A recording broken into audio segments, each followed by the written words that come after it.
Okay, so have a couple of questions in the chat. So Hematandra Hasi asks, is there any way to fast track systematic reviews? This is a rather general question.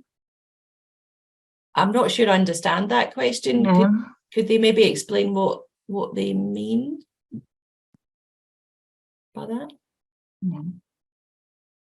Maybe if you can place in the chat some details about the questions or in specific issues that you're referring to.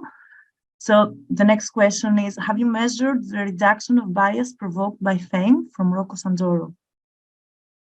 The answer is no. That's a good question. And of course, that's quite hard to do, because if you're looking at trials before they produce results, you don't have knowledge, so you assume you've reduced bias in, for example, in the selection of outcomes, the way that you do the analysis and so on, because you don't have sight of the trial results.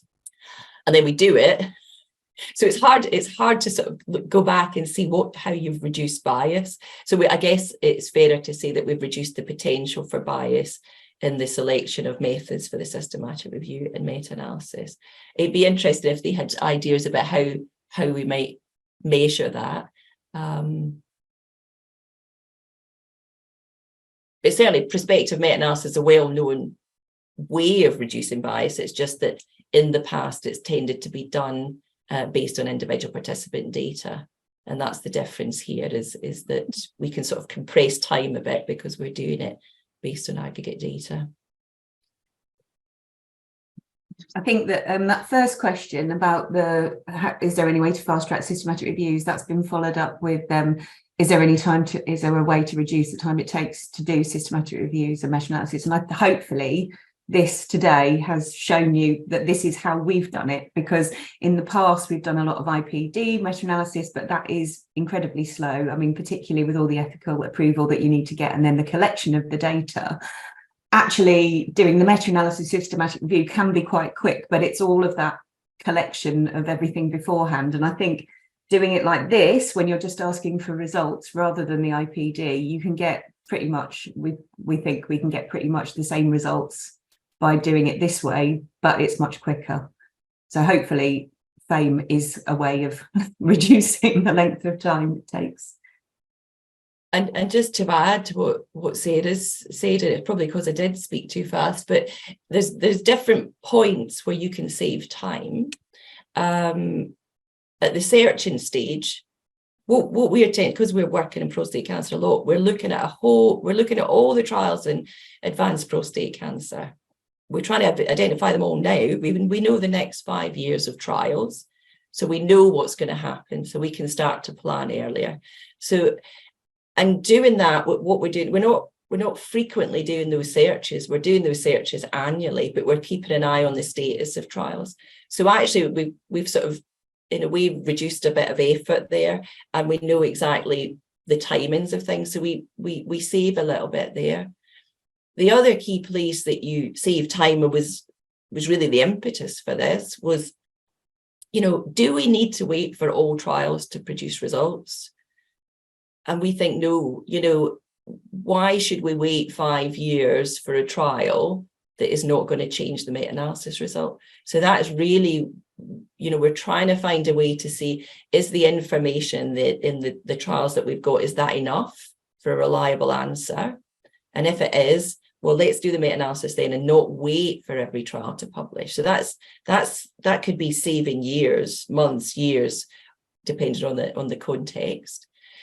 The other place where we've saved time is getting pre-publication results. So like I mentioned, for some of these meta-analyses, the trial analyses are happening as the meta-analysis happening. The systematic review protocol is published, and then we're ready and we're collecting the data while the trialists are doing their analysis. Well, it's not always like that. And the COVID example is exactly that.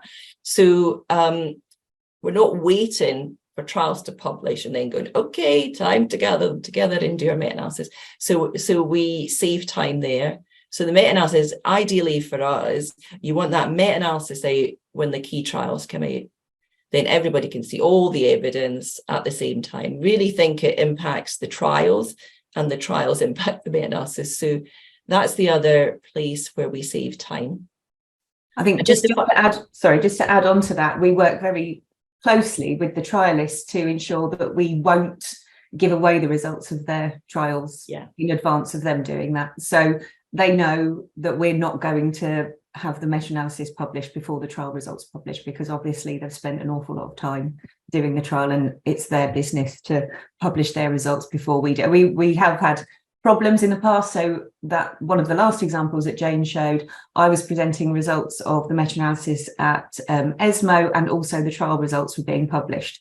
And it was slightly awkward because I was before the trial results. So we had to kind of fudge it a bit so we didn't give away the results of the trial, because obviously that's something for the trialists, not for us. So I think we just have to be a bit careful about the trialists have to be very sure that we're not going to steal their thunder. But, you know, by collaborating with them and talking to them, then they trust us and they will give us the results that we need. Thank you so much for your answer. Okay, we have another question regarding the previous one, regarding the reductions of bias provoked by fame. So Rocco Sanjoro asks, therefore, why do you say it would reduce the bias? What's the prior knowledge? What are the prior knowledge? So I think you'll see Max Palmer is put in a very nice answer, which I'm going to borrow. Now, I mean, if you think about what you're doing in an individual trial, you do everything without knowledge of trial results. That's what reduces bias. As soon as you have knowledge of results, you're influenced by them. And as Max has rightly spelled out, if you have knowledge of trial results when you're doing a meta-analysis, it might affect the choice of analyses, what subgroup analysis you do. So say, for example, there's a subgroup result already out there which suggests a particular subgroup benefits more, then of course you're a bit more focused on that. If people have only, if you know that there's a benefit for a particular outcome, you might be more focused on that outcome. And this is, you know, not necessarily consciously. So as soon as you have knowledge of some trial results, there's a risk of bias. But if we don't know the results, the method, you're writing that protocol, saying, I think this is clinically important, this outcome, I think this is a clinically important subgroup. I think, so you're doing that, all of that without knowledge of the trial results. And in fact, in that COVID-19 meta-analysis that some of my team were very heavily involved in, the trialists were sitting every week, they met to discuss that protocol. What's the important questions? How do we define the outcomes? Before they knew the results of their trials. So it's that reduces the potential for bias. You know, you can't be biased if you don't know something. I think Max has actually summarized it much more neatly than that in the chat. Great, brilliant. Thank you very much. So we'll have another question about how to access the trial data. Good question. So that's why collaborating with trialists, and I know that's kind of hard to sort of fit with the sort of Cochrane way of doing things, you know. But again, the way that we tend to do it is a bit like we've done IPD meta-analysis in the past, is we're the ones running the meta-analysis, drafting the protocol, drafting the paper. So we're kind of doing it, but we have to be talking to trialists. We can't get data without talking to trialists. You know, there are things for them to gain, as we've shown in some of the examples. These are people who care about getting the right answers to the questions. They've invested a lot in their trials. They're actually, believe it or not, very receptive to fame, because it is a collaborative meta-analysis. They do have a say in the interpretation of results. They have a say in shaping the questions before they have knowledge of the trial results. So people have been surprisingly willing to get involved in fame. We have been helped because we've often got one of our own trials, one of the unit trials in there, so that does give us leverage. But if you're asking people to provide data for a collaborative meta-analysis, then I think it does help. So maybe I haven't made it very clear, but those meta-analysis publications are published on behalf of all the trial teams. and that will include principal investigators, the statistician who provided the data, and so on. So it's a collaborative group publication with us at the top and the bottom of it, sort of drafting and so on.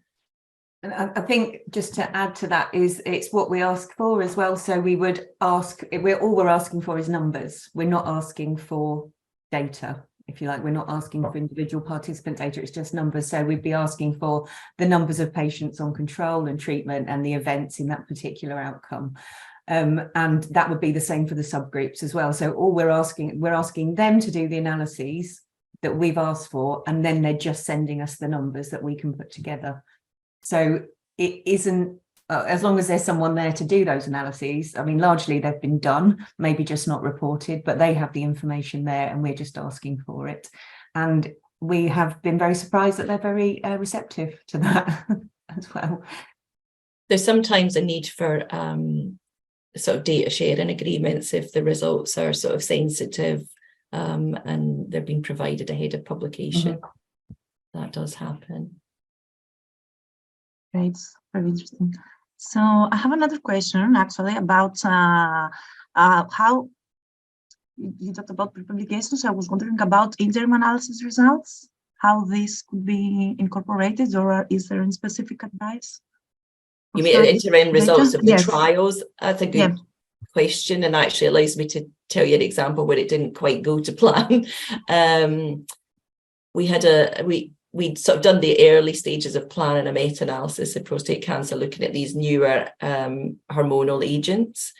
And we thought it was like a couple of years away. So, you know, we were sort of keeping a little bit of an eye on what was happening. But then as it turned out, the trials, all the results came out earlier because of such massive treatment benefits.